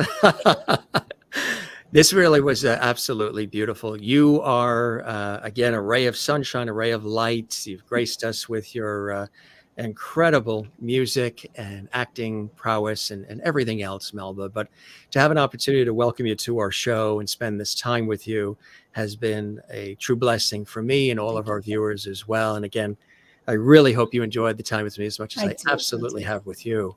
I did, sir, Mr. Jim. You are a master. Thank you very much. My father has always said, whenever anybody says something kind or nice, ask them to please put it in writing and address it management. No, this has been really wonderful. And you spend so much time talking about my life. And I really appreciate you sharing that with everybody. And you're very good at it. Thank you. And I enjoy it. I enjoyed it. Thank you very much. I wish you continued blessing and success and joy and love in your life. Melba, you're welcome back anytime, even if it's just a quick visit to update us on things. We will keep the porch light on for you. You always have a home here at the show. I enjoyed the interview. Thanks, Jim Masters. You're welcome. Steve Bird, what a show tonight. You're very welcome. Melba and all, thank you very much. And thank you And good night, Melba. Take care. Linda says, love this. Thank you. You're very welcome. And hearts coming in. And thank you, Melba, and Okay. everybody Okay. else. Okay. Thank you, Melba. You are the best. And you stay blessed, please. You're wonderful. Thank you. I appreciate that. Yes. You take care, okay? All right. Yes. Cheers. Bye-bye now. Bye. The incomparable Melba Moore gracing us with her presence and her wit and wisdom. Is she not funny or what? I hope that somebody is watching and gives her some comedic role in a movie, sitcom, whatever it may be. She's an amazing joy. I've interviewed, you know how many people I've interviewed? I was totaling it up the other day. Over 6,000 people in my career in television and radio over the years. And then when we launched the Jim Masters Show series as well, and added this to my crazy schedule, this show, she is really somebody special, and she's humble. And I love the way she reacted to the fact that these awards are coming and the Hollywood Walk of Fame. You notice she didn't even bring any of that up. I did. She's just a very special person. Even if you take away the beautiful voice and all of the accolades and awards and album, 50, 60 years, just as an individual, did you feel the spirit? Did you feel her vibe? Did you feel the levity coming through the screen? Hopefully I sort of kept the train on the track and facilitated, maybe made it a warm environment for her to express that. But she's somebody who just genuinely expresses her love of life, love of people, and love of the craft, love of God, love of family, love of life. And again, I think that's why Melba Moore is still on the scene, making magic in so many different ways. And this is why so many different industries within the industries have wanted to work with her. Music, Broadway, television, film, all have made places for her over the years because they like that vibe. They like that energy. They like what she presents, which is a richness and authenticity that comes through in her music, but also comes through in her acting and comes through in just the individual. And I love conversations like that. Melba had no script. Melba had no pre-planned questions. I didn't have any questions. Totally conversational, back and forth, free-flowing, old school talk shows like Dick Cavett, Carson, the way that they did it. It's kind of how we do it here with a modern twist, modern vibe of today. You can find out more about all of her fabulous music and everything else and what she's up to. She has a beautiful website, melbamore.com. Check it out. And Spotify, Amazon, iTunes, you can go everywhere for the music. And you know what you should do? Take a weekend, as much as you binge watch our 720 episodes of the Jim Masters Show Live series, which we love, sort of binge on some of her music. If you're not having a good day, pull out some Melba Moore music and you'll feel really good. You will feel good. Rhythmic, meaningful, joyful, fun. I mean, because she's crossed all genres as well, over the years. And we've talked about that. From Broadway and contemporary, soul, R&B, pop, rock, jazz, gospel, classical. Miss Melba Moore has dipped into it all and has touched it all and touched all of us in a glorious, glorious way. And boy, has she done that on the Jim Masters Show today. Like I said, we don't have interviews here. We have conversations. And Maureen says, they don't get much better than Melba. She is truly an amazing, beautiful person, both inside and out. I love how she keeps God so close. I agree, Maureen. Absolutely. Charlene Lee, so nice to see you here. I love when you're with us here at the Jim Masters Show Live. And anybody that is watching for the very first time, we welcome you into Lovity Hall here. This is what we do. And we're here every single day with terrific conversations and guests that come in. Some of them are celebrity friends that I've known, people I've interviewed in my professional work in television and radio. Some are brought to us, and we just have a wonderful time. Guests that come in from Hollywood and Broadway, television, music, film, stage, food, foodies, culinary arts, sports, comedy, inspiration. Everybody's welcome to join us on the Jim Masters Show. Melba is such a beautiful soul. Thanks for this great conversation, Jim. Charlene Lee, thank you very much. Lisa Angela here. Thank you, Jim Masters, for passing along my greeting. I know now she would actually be interested in meeting someday. That's beautiful. That is beautiful. And thanks for being with us, Lisa. I hope you'll join us. Now you're a Lovity. If you're watching the Jim Masters Show live and you've commented here in Lovity Hall, you are now a Lovity. You know, we like to go in many different directions with our conversations. We talked about all the fabulous projects. Again, a big congratulations to her. She's getting her Hollywood star, you know, on the Walk of Fame in Hollywood, California, USA. She's getting the Lifetime Achievement Award presented in Washington, D.C. by the President of the United States. And she's bowled over by it all, which I think is fantastic. She's got the new album out, her music on all the platforms. People are rediscovering it and loving it. And I think that's cool, right? And we got a chance to share in some of that revelry on this episode of the show. Like I said, she went from Good Morning America on ABC to the Jim Masters Show today. She was on early this morning on Good Morning America. Great guest. Marty, thank you as well. And thank you for the super chats that you did during the show as well, my friend. You're such a big support of what we're doing here at the Jim Masters Show live series and Lovity Hall. Merlin in Ontario, Canada says she is such a gracious person. I agree. She really is. Nikki says, once again, thank you, Jim. Thank you very much as well. We also thank Melba for all the time she gave us as well.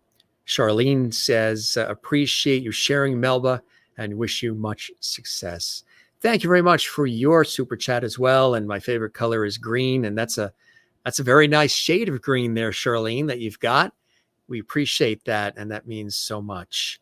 And Linda Odell says, thank you, Jim, for having Melba on your show. Absolutely loved it. Loved having you here and glad you enjoyed it. Hearts coming in from Lisa. Thank you very, very much. And Maureen says, Maureen's in Arizona, USA. It has been a great pleasure to hear your story, Melba.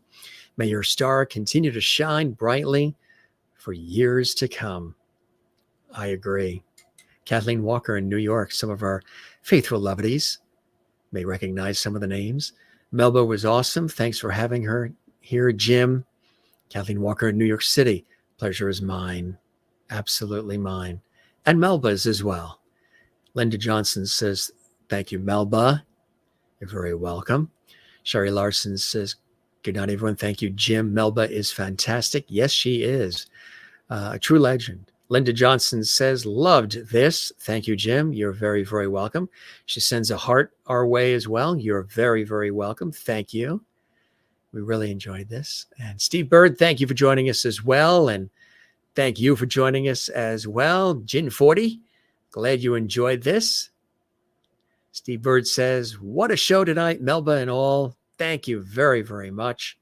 And all the comments, those of you commenting, we invite and welcome you to also comment on our YouTube channel, the actual YouTube channel as well. That helps us when you do. Leave a comment. Let us know how you enjoyed this episode and all of the episodes that we do for you here.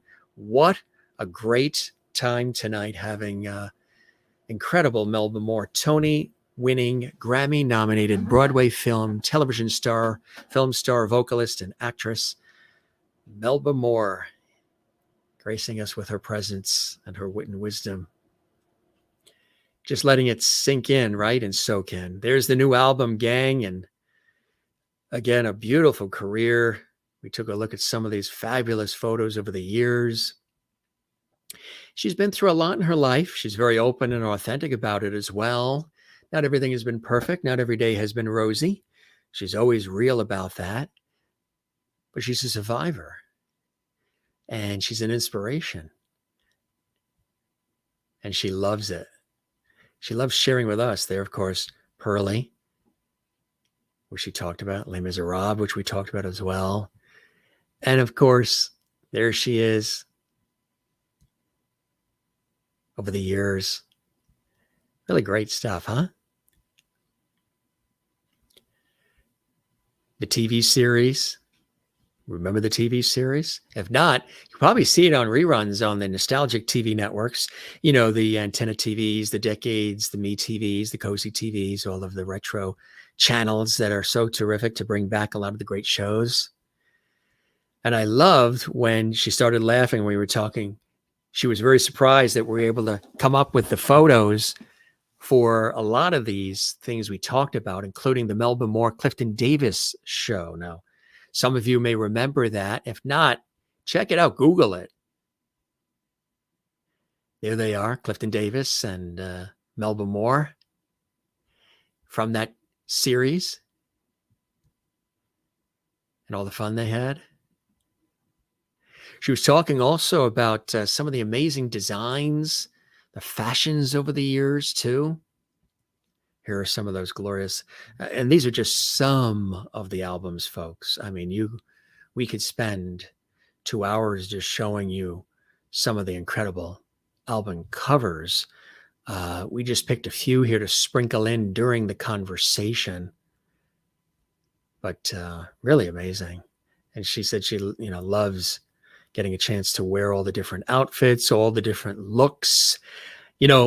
Like I said, a style icon as much as a brilliant actress and singer, a real trendsetter, go-getter and a trendsetter on many levels. Joining us here today on this episode of the Jim Masters Show, Entertainment, Lifestyle, Variety Talk Show series. Just sprinkling these in as we went along during the conversation.